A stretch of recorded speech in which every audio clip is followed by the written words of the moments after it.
अध्याय 3 कर्मयोग। अर्जुन ने कहा, हे जनार्दन, हे केशव, यदि आप बुद्धि को सकाम कर्म से श्रेष्ठ समझते हैं तो फिर आप मुझे इस घोर युद्ध में क्यों लगाना चाहते हैं?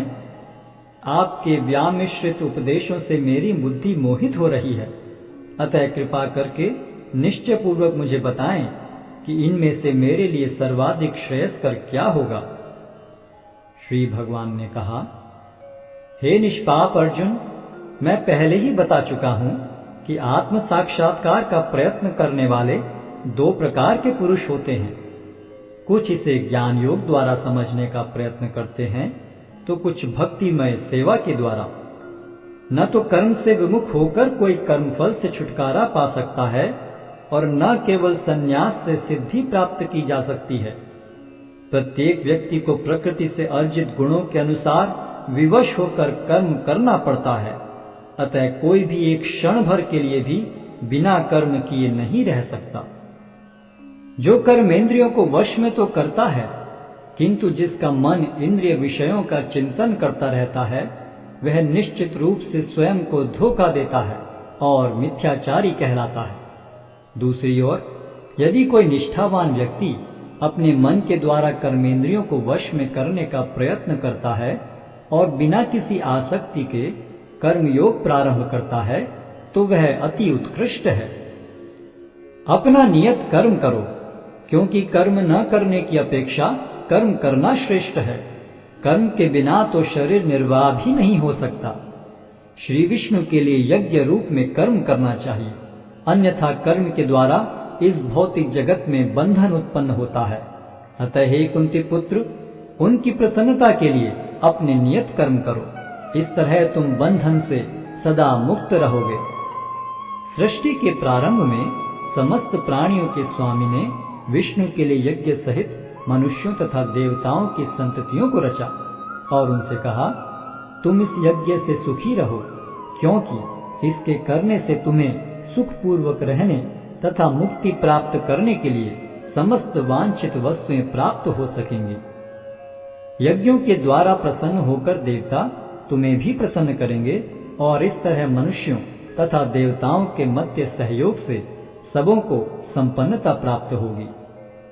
जीवन की विभिन्न आवश्यकताओं की पूर्ति करने वाले विभिन्न देवता यज्ञ संपन्न होने पर प्रसन्न होकर तुम्हारी सारी आवश्यकताओं की पूर्ति करेंगे, किंतु जो इन उपहारों को देवताओं को अर्पित किए बिना भोगता है, वह निश्चित रूप से चोर है। भगवान के भक्त सभी प्रकार के पापों से मुक्त हो जाते हैं, क्योंकि वे यज्ञ में अर्पित किए भोजन प्रसाद को ही खाते हैं। अन्य लोग जो अपने इंद्रिय सुख के लिए भोजन बनाते हैं, वे निश्चित रूप से पाप खाते हैं। सारे प्राणी अन्न पर आश्रित हैं, जो वर्षा से उत्पन्न होता है।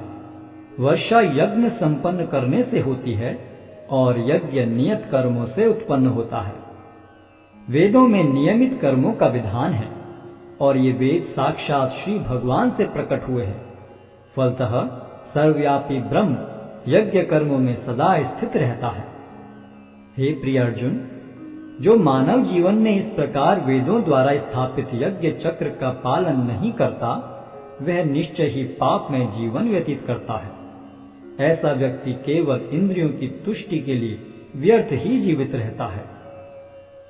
किंतु जो व्यक्ति आत्मा में ही आनंद लेता है तथा जिसका जीवन आत्म साक्षात्कार युक्त है और जो अपने में ही पूर्णतया संतुष्ट रहता है, उसके लिए कुछ कारणीय कर्तव्य नहीं होता।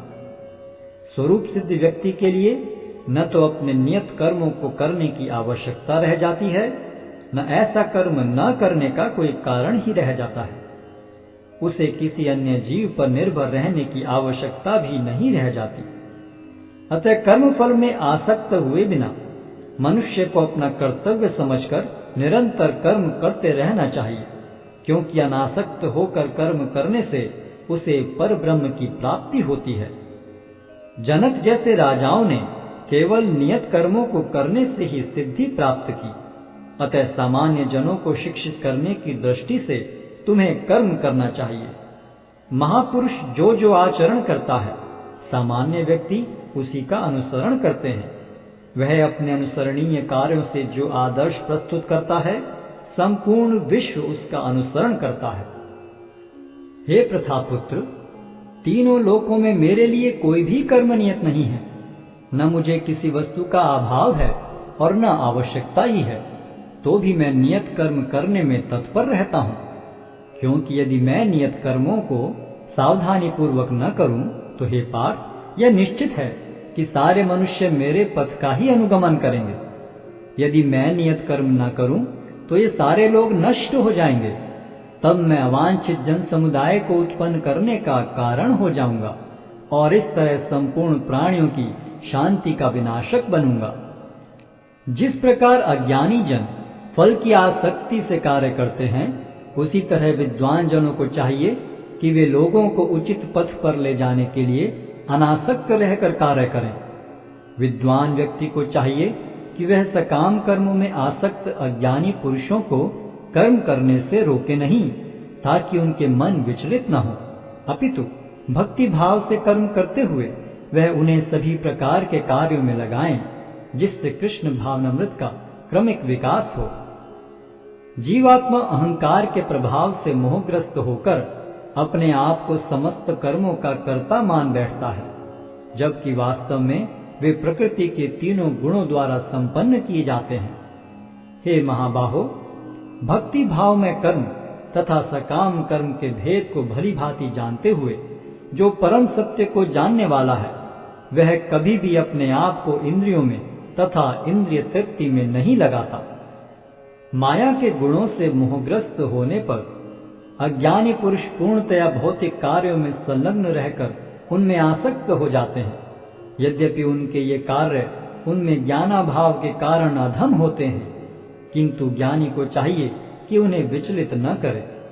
अतः हे अर्जुन, अपने सारे कार्यों को मुझ में समर्पित करके मेरे पूर्ण ज्ञान से युक्त होकर लाभ की आकांक्षा से रहित, स्वामित्व के किसी दावे के बिना तथा आलस्य से रहित होकर युद्ध करो।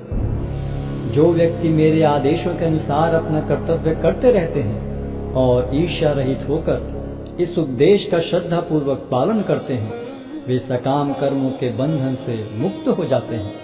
किंतु जो ईर्ष्यावश इन उपदेशों की उपेक्षा करते हैं और इनका पालन नहीं करते, उन्हें समस्त ज्ञान से रहित, दिग्भ्रमित तथा सिद्धि के प्रयासों में नष्ट भ्रष्ट समझना चाहिए। ज्ञानी पुरुष भी अपनी प्रकृति के अनुसार कार्य करता है, क्योंकि सभी प्राणी तीनों गुणों से प्राप्त अपनी प्रकृति का ही अनुसरण करते हैं। भला दमन से क्या हो सकता है? प्रत्येक इंद्रिय तथा उसके विषय से संबंधित राग द्वेष को व्यवस्थित करने के नियम होते हैं। मनुष्य को ऐसे राग तथा द्वेष के वशीभूत नहीं होना चाहिए, क्योंकि ये आत्म साक्षात्कार के मार्ग में अवरोधक हैं। अपने नियत कर्मों को दोषपूर्ण ढंग से संपन्न करना भी अन्य के कर्मों को भली भांति करने से श्रेयस्कर है। स्वीय कर्मों को करते हुए मरना पराये कर्मों में प्रवृत्त होने की अपेक्षा श्रेष्ठतर है, क्योंकि अन्य किसी के मार्ग का अनुसरण भयावह होता है। अर्जुन ने कहा, हे वृष्णिवंशी, मनुष्य न चाहते हुए भी पाप कर्मों के लिए प्रेरित क्यों होता है? ऐसा लगता है कि उसे बलपूर्वक उनमें लगाया जा रहा हो। श्री भगवान ने कहा, हे अर्जुन, इसका कारण रजोगुण के संपर्क से उत्पन्न काम है, जो बाद में क्रोध का रूप धारण करता है और जो इस संसार का सर्वभक्षी पापी शत्रु है। जिस प्रकार अग्नि धुएं से, दर्पण धूल से अथवा भ्रूण गर्भाशय से आवृत रहता है, उसी प्रकार जीवात्मा इस काम की विभिन्न मात्राओं से आवृत रहता है। इस प्रकार ज्ञान में जीवात्मा की शुद्ध चेतना उसके काम रूपी नित्य शत्रु से ढकी रहती है, जो कभी भी तुष्ट नहीं होता और अग्नि के समान जलता रहता है। इंद्रियां, मन तथा बुद्धि इस काम के निवास स्थान हैं। इनके द्वारा यह काम जीवात्मा के वास्तविक ज्ञान को ढककर उसे मोहित कर लेता है। इसलिए हे भरतवंशियों में श्रेष्ठ अर्जुन, प्रारंभ में ही इंद्रियों को वश में करके इस पाप के महान प्रतीक काम का दमन करो और ज्ञान तथा आत्म साक्षात्कार के इस विनाशकर्ता का वध करो। कर्मेंद्रियां जड़ पदार्थों की अपेक्षा श्रेष्ठ हैं। मन इंद्रियों से बढ़कर है, बुद्धि मन से भी उच्च है और वह आत्मा बुद्धि से भी बढ़कर है। इस प्रकार हे महाबाहु अर्जुन, अपने आप को भौतिक इंद्रियों, मन तथा बुद्धि से परे जानकर और मन को सावधान आध्यात्मिक बुद्धि से स्थिर करके आध्यात्मिक शक्ति द्वारा इस काम रूपी दुर्जय शत्रु को जीतो।